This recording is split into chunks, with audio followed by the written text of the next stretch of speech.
take my UCL. Don't you dare take my UCL.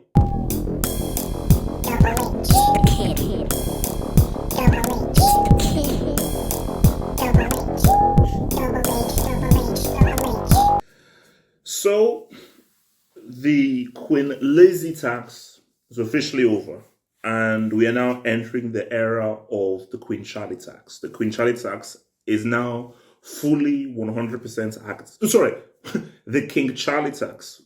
The King Charlie tax is now fully in. So, as you all know, the Queen of England, Elizabeth, passed on. So, all Premier League games have now been cancelled. So, as I said again, look, this isn't a political thing. So, I am not going to come here to talk about the Queen passed, what that means. Well, this is not a political show. This is a football show. I'm going to keep things strictly football. So, I'm doing this because this affects football. This, in my view, is the wrong decision. Because I've just been looking on Twitter, and I think they said, when the king passed, I think it's King George or something, maybe I think for the one day it was postponed for the next day following, everything pop up to us. But my thing here is that if this was any other season, boom, I think, do the whole 10-day thing and so forth, do the whole thing, So even though it's just 10-day mourning for someone that 99% of people have never met intimately. It's like someone says, yeah, man, my grandma died. Oh my grandma, oh gosh, I'm sorry, condolences and everything, cool. Now, I want you to mourn for my grandma for 10 days. Condolences, but I don't know your grandma. I know my grandma and so forth, but I don't know your grandma. So how can I properly mourn for someone that I don't even know? How can I be sad for someone that I have zero emotional connection to because I've never actually met in any capacity? So that's what it's like right now, so yeah. Now, again, maybe you guys will know more than me and everything because I'm hearing different things, so I don't know what is true. One thing I'm hearing is the government said, oh, well, you can currently if you want, and I think the FA and the Premier League were like, we're going to make the decision to postpone these games. So whatever the case may be, all the games have been postponed. As I said in my video yesterday, great for Graham Potter. Great. It's great for Graham Potter. It's probably good for Liverpool.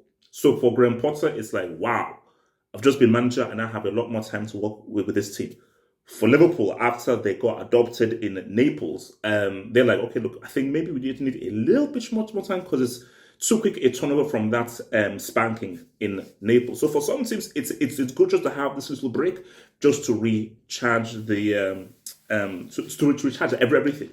For Arsenal, who are I think they wanted the momentum to keep on going. Is it going to affect them? We don't know. But my thing here is, why couldn't you just do like 2 minutes of silence? 2 minutes silence, black armbands. Why couldn't you just do that this weekend? Because I said, this is the wrong season to do it in. Because this is a very particular season. See, any other year, 100%, 10-day, cancel the ones this weekend, next weekend, boom, boom. But this is the wrong year. Because it is the most unique season that we've ever had. Based on when the World Cup is, based on the crazy schedule.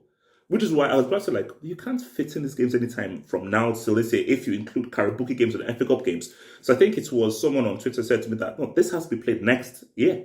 So where they're going to fit this in next year, where the schedule is already congested at, you have a point where you're playing like 3 games. There has to be a point where you are playing 3 games in a week. That has to happen, So I just say to myself that, I know you want to show that, we're here, Queen, because we want to show that we care and everything, but I said to myself, okay, that's all well and good, but yes, I know you want to care and you want to show that, yes, we're really with all this stuff, but you have to be realistic with what you're dealing with, because my thing is the players will suffer.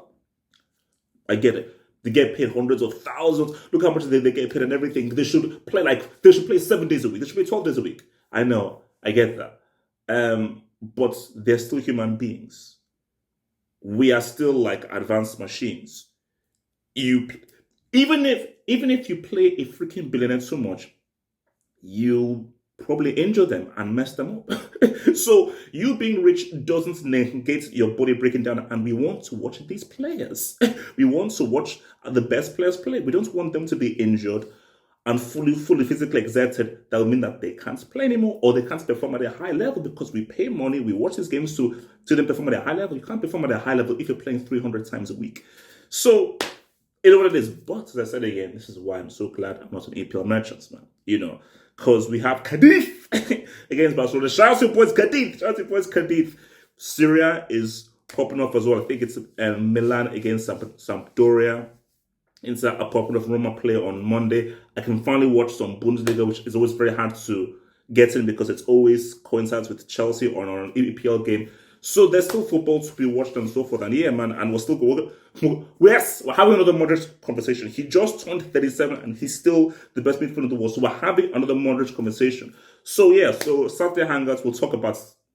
I want to hear your guys' view of this EPL cancellation. I want to hear your view. So, because again, if I talk too much, I'm getting cancelled. Shout out to Trevor Sinclair. If I talk too much, so I'm going to let you guys talk, so I'll keep quiet about how EPL has reacted to this, review the games as well, you know, and we're talking Modric. Sunday, we'll have the UCL preview. Because Sunday will just be UCL talk.